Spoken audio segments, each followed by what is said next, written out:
We're going to set up this half kneeling position as a way to start to engage hip and trunk stability and more of a functional, semi-lunge position. So a couple little checkpoints I like to hit here. So first off, when I'm in this position, I look at knee and foot, right? And most people that I get here, they start off with this little bit of an angle from their hip to their knee into more of an internally rotated position. So first thing I want to see is that my big toe here, not that I want to scrunch my toes, but I want to very lightly press the pad of my big toe into the floor, which will give me a little bit of raising up of the arch of my foot. So just that light pressure will give me some stability through that medial arch. And then once I do that, I have people go through this caving of the knee in, right? You can see my arch collapses.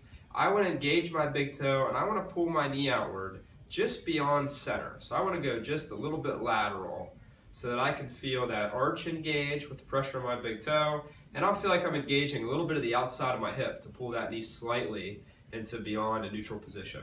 So this is where I start off with the front leg. Now next, I want to make sure that my back is not falling in to this arch, right? So I want to make sure that I'm able to pull my pelvis underneath me and engage my stomach, right? Some people who have a hard time doing this, I'll have them take their hands in the front of their knee, and I'll have them very lightly pull, like I'm trying to pull my hands and my pelvis towards each other, which a lot of times will help me come out of this and pull myself down into this. So that pull kind of helps me engage my stomach with a little bit of shoulder blade stability.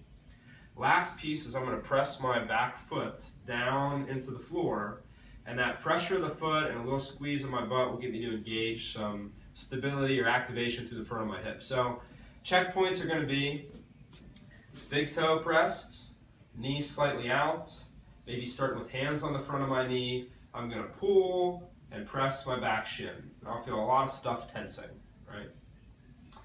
And then I'll relax. Now if I still feel any pain or discomfort in the lower back, or if I'm still in a big sway, I'll have people come down a little bit. So you see my back's a little bit more rounded, less likely to tense. I'll do the same stuff. I'll have the knee and the toe. I'll do that same pull of the hands and press of the shin. Now I'm going to feel less pressure in my lower back if I have the tendency to fall into that swaying motion. I could even go further down, let go of the hands, and just let my chest rest on the top of my thigh as I do the same points to make sure that I don't feel anything back here.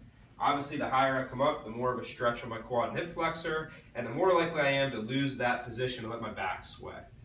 Now from here, once I set all those things and I'm feeling pretty comfortable up top here, I'll start going into a small bend of the front knee as I'm pressing that back shin. So I feel a lot of stretch, moving slowly in and out of this lengthened position for my hip flexor. And I just begin with a light rocking motion. If I feel too much stretch, I can bend this knee a little more so there's less tension here to start. I want to set it up so that there's enough space that it doesn't take much knee bend for me to feel the pull, and then as I come off the knee bend, the pull should go away. So this is a nice position to start off into a lunge or hip flexor loading position, making sure that I really keep that position in my lower back. If it's not working up here, I'm going to have to drop down either to my thigh or all the way down to the ground.